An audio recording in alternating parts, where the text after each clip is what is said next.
ఉమ్మడి చిత్తూరు జిల్లాలో మంత్రి పెద్దిరెడ్డి రామచంద్రారెడ్డి ఆయన కుటుంబ సభ్యులు చేసినటువంటి దౌర్జన్యాలు, దుర్మార్గాలు, అవినీతి గురించి ఎవరైనా ప్రశ్నిస్తే వాళ్ళ కుటుంబాలపై దాడి చేయడం, గంజాయి ముఠాలను, రౌడీ ముఠాలను ఎగదోసి వారి కుటుంబ సభ్యులను, వారిని అనేక కష్ట నష్టాలకు గురి చేయడం, తనకున్న అధికారాన్ని అడ్డం పెట్టుకొని పోలీసుల ద్వారా తప్పుడు కేసులు పెట్టించడం, వారిని జైల్లో పెట్టించడం, అనేక రకాలుగా వారిని హింసించడం అన్నది ఇన్ని రోజులుగా పెద్దిరెడ్డి రామచంద్రారెడ్డి చేసినటువంటి దుర్మార్గపు చర్యలు.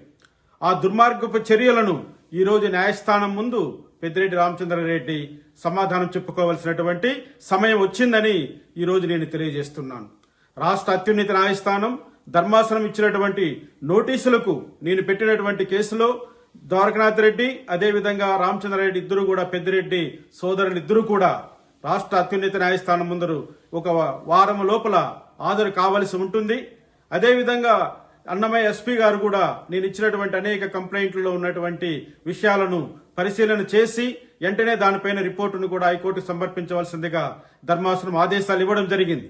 ఈ రాష్ట్ర హైకోర్టు వారు ఇచ్చినటువంటి ధర్మాసనం ఇచ్చినటువంటి ఆదేశాలు ఏవైతే ఉన్నాయో అవి పెద్దిరెడ్డి పతనానికి పునాదిగా మారబోతున్నాయని నేను అందరికీ తెలియజేస్తున్నాను. ముఖ్యంగా పెద్దిరెడ్డి రామచంద్రారెడ్డి ఈ ఉమ్మడి చిత్తూరు జిల్లాలో చేసినటువంటి అఘాయిత్యాలకు తగిన మూల్యం చెల్లించుకునే రోజు దగ్గరలో ఉందని హెచ్చరిస్తున్నాను.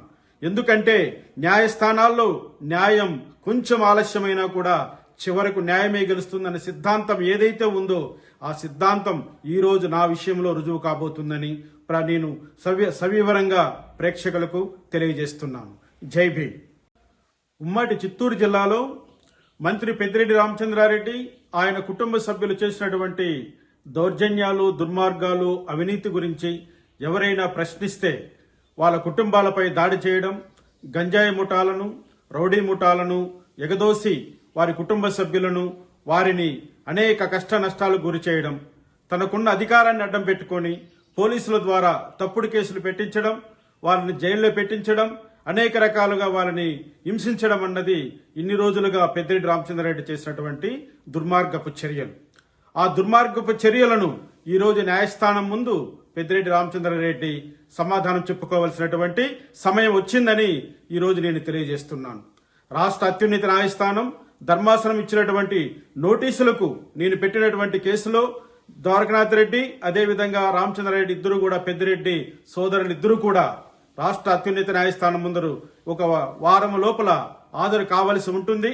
అదేవిధంగా అన్నమయ్య ఎస్పీ గారు కూడా నేను ఇచ్చినటువంటి అనేక కంప్లైంట్లలో ఉన్నటువంటి విషయాలను పరిశీలన చేసి వెంటనే దానిపైన రిపోర్టును కూడా హైకోర్టుకు సమర్పించవలసిందిగా ధర్మాసనం ఆదేశాలు ఇవ్వడం జరిగింది.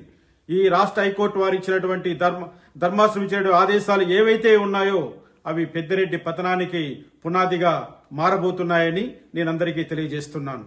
ముఖ్యంగా పెద్దిరెడ్డి రామచంద్రారెడ్డి ఈ ఉమ్మడి చిత్తూరు జిల్లాలో చేసినటువంటి అఘాయిత్యాలకు తగిన మూల్యం చెల్లించుకునే రోజు దగ్గరలో ఉందని హెచ్చరిస్తున్నాను. ఎందుకంటే న్యాయస్థానాల్లో న్యాయం కొంచెం ఆలస్యమైనా కూడా చివరకు న్యాయమే గెలుస్తుందన్న సిద్ధాంతం ఏదైతే ఉందో ఆ సిద్ధాంతం ఈ రోజు నా విషయంలో రుజువు కాబోతుందని నేను సవివరంగా ప్రేక్షకులకు తెలియజేస్తున్నాను. జై భీమ్. ఇప్పుడు ఆపరేషన్ లేకుండానే మోకాళ్లకు ప్లాస్మా ట్రీట్మెంట్. మీ ఆర్థోపెడిక్ సమస్యలన్నిటికీ రోబోటిక్ టెక్నాలజీ ద్వారా తక్కువ ఖర్చుతో శాశ్వత పరిష్కారం. Free consultation. ప్రతి ట్రీట్మెంట్ పై 20% డిస్కౌంట్. ఈ ఆఫర్ కొద్ది రోజులు మాత్రమే. త్వరపడండి. V9 hospitals 9281465842.